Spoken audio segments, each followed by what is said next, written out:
So in watching the Yankees play, and over the last bunch of weeks, and actually a couple of months, and I don't know if you'll agree with me or not, but it's become apparent to me that there are two guys, and now, realizing this over the last week, it kind of strengthened my opinion on it, my feeling on it.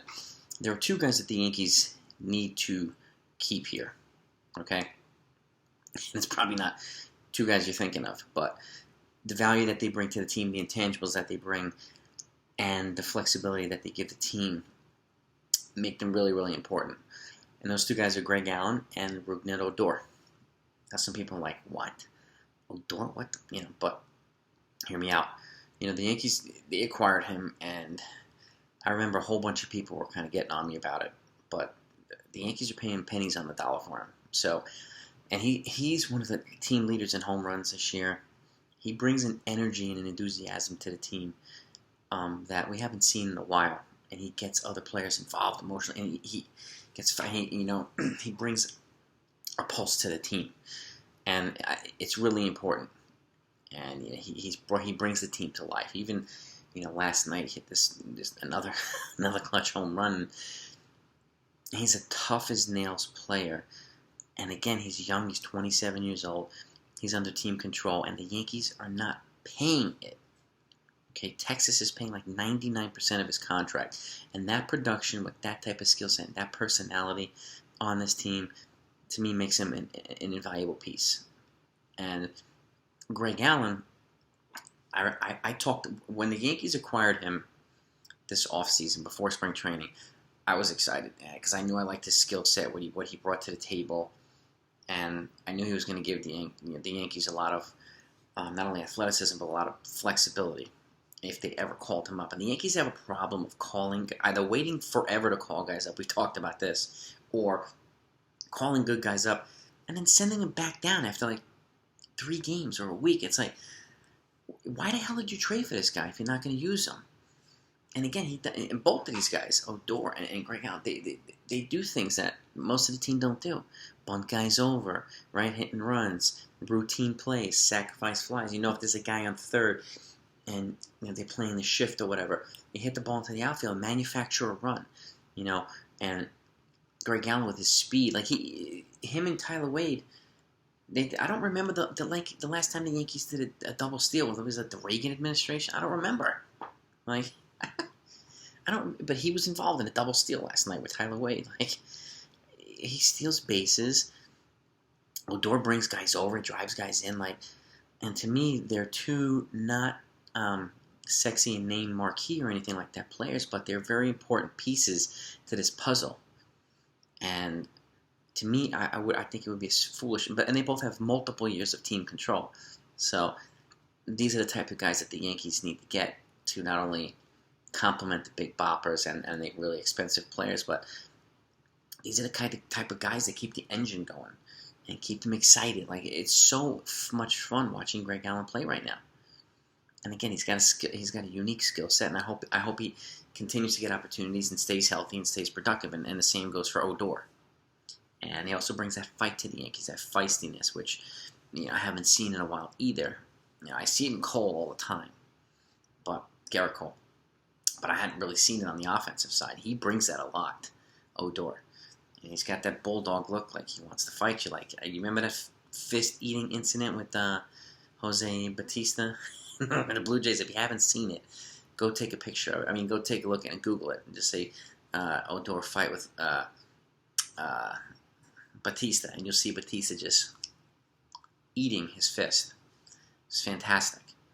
But nevertheless, these two guys bring a dynamic to the Yankees that, to me, are very, very important. And it makes them a much more diverse and kind of unique team. And again, it doesn't always have to be superstars everywhere across the board. But these guys are productive. They, in a lot of cases, more productive than some of the superstar players. And that's important too when you have the little guys doing big things. That's a good sign.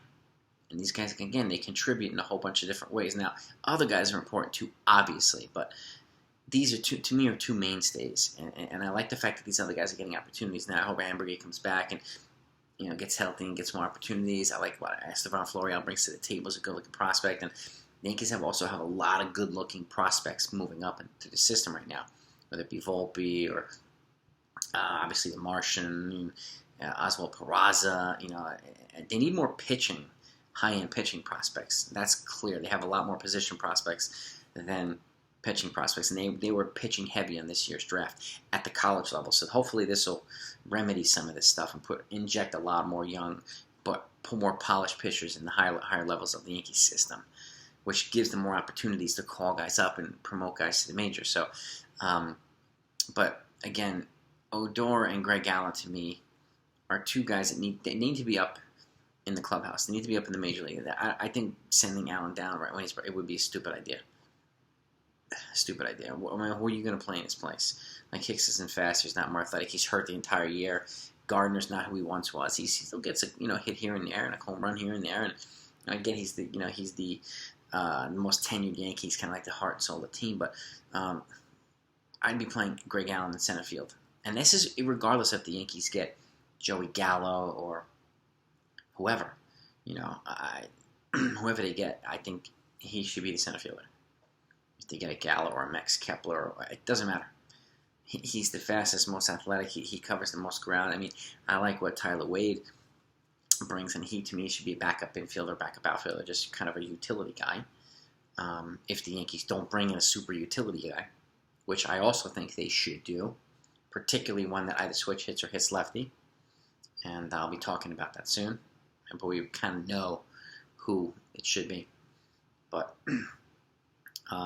these two guys, to me, are really, really important to the team. And again, making the engine go. It's not always premium fuel. Sometimes it's regular unleaded. These are the guys that are unleaded, but they play like premium. And yeah, they'll have the rough patches and whatnot. And Odor's, batting average isn't super high, but who cares? Look how many clutch I think he has the most clutch hits on this team for this year since he's been here.